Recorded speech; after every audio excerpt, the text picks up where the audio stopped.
जय हिंद, जय हिंद, जय हिंद।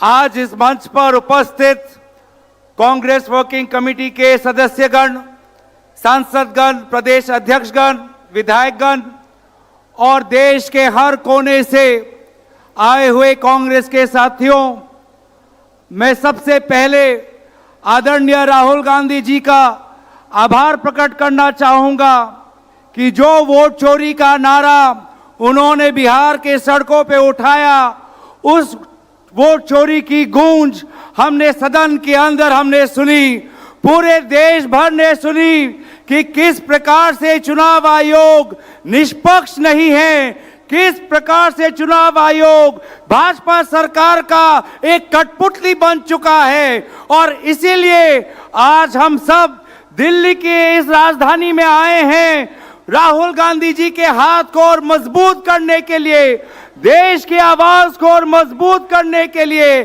कि वो चाहे सत्ता में बैठे हुए लोग, अगर उनको लगता है कि वो हर दिन हर महीने चोरी कर पाएंगे, तो उनके चोरी को पकड़ने के लिए हर बूथ में, हर गांव में, हर ढाणी में लड़ाई लड़ेगा हमारे कांग्रेस का कार्यकर्ता।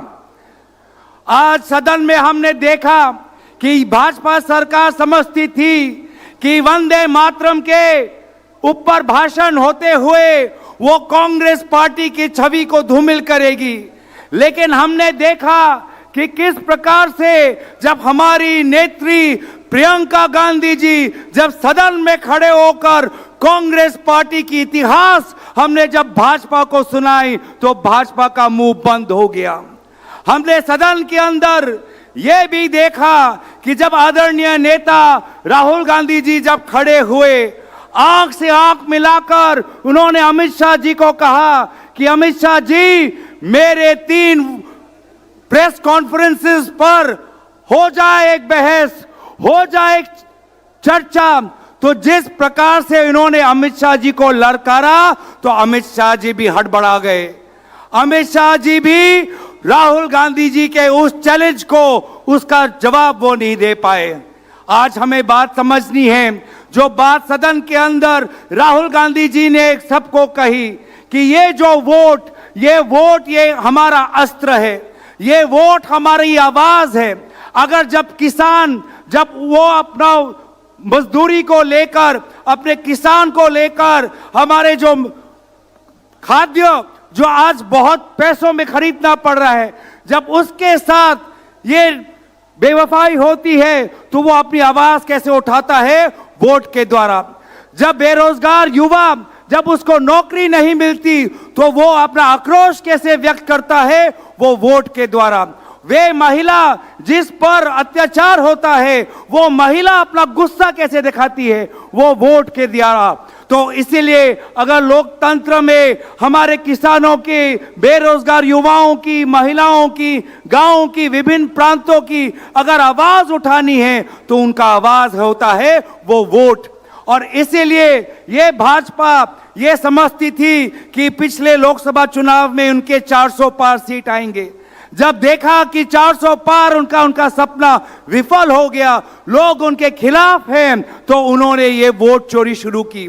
वोट चोरी इसलिए शुरू की क्योंकि उनको पता था कि लोकसभा के बाद वो हरियाणा हारने वाले हैं, हरियाणा के बाद वो महाराष्ट्र हारने वाले हैं, हरियाणा महाराष्ट्र के बाद वो बिहार हारेंगे, और बिहार हारने के बाद उनकी केंद्र सरकार चली जाएगी।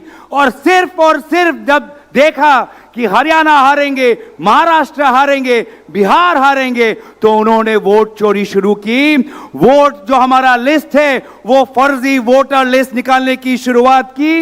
इलेक्शन के बीच 10,000 रुपए फैलाने की बात की, और केंद्र निर्वाचन आयोग, chief election commissioner Amit Shah ji के एकदम खास ज्ञानेश कुमार जी को चीफ इलेक्शन कमिश्नर के कुर्सी पर बैठाया, और ताकि कोई भी उन पर कानूनी कार्रवाई ना हो, इस प्रकार से एक नया कानून लेके आए हैं। और इसीलिए लोगों, आज हमें यह नहीं समझना चाहिए कि कांग्रेस पार्टी, अगर ये 3 निर्वाचन में अगर हम पीछे हो गए तो हम कमजोर हो गए। नहीं, हमारी वो पार्टी है जिसने स्वतंत्रता सेनानियों के साथ हमने त्याग किया, बलिदान किया, और इसीलिए आज भी हम लोगों की आवाज बनते रहेंगे। हम राहुल गांधी जी से, सोनिया गांधी जी से, मल्लिकार्जुन खड़गे जी से प्रेरणा लेते हुए हम आगे जाएंगे।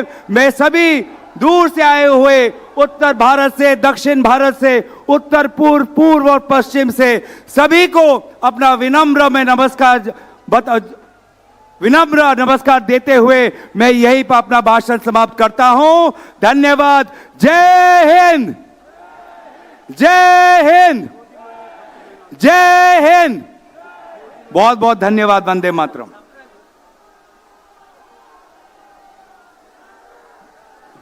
साथियों, प्रियंका गांधी जी हमारे बीच में हैं। जोर से तालियां बजाकर उनका स्वागत करेंगे। और एक नजर इस मंच के सामने जरूर दौड़ाइए। यह हिंदुस्तान के 5 करोड़ से ज्यादा लोगों के दस्तखत हैं। ये दस्तखत गवाह हैं इस बात का कि वोट चोरी की जो बात राहुल गांधी जी ने उठाई, हिंदुस्तान का एक एक जन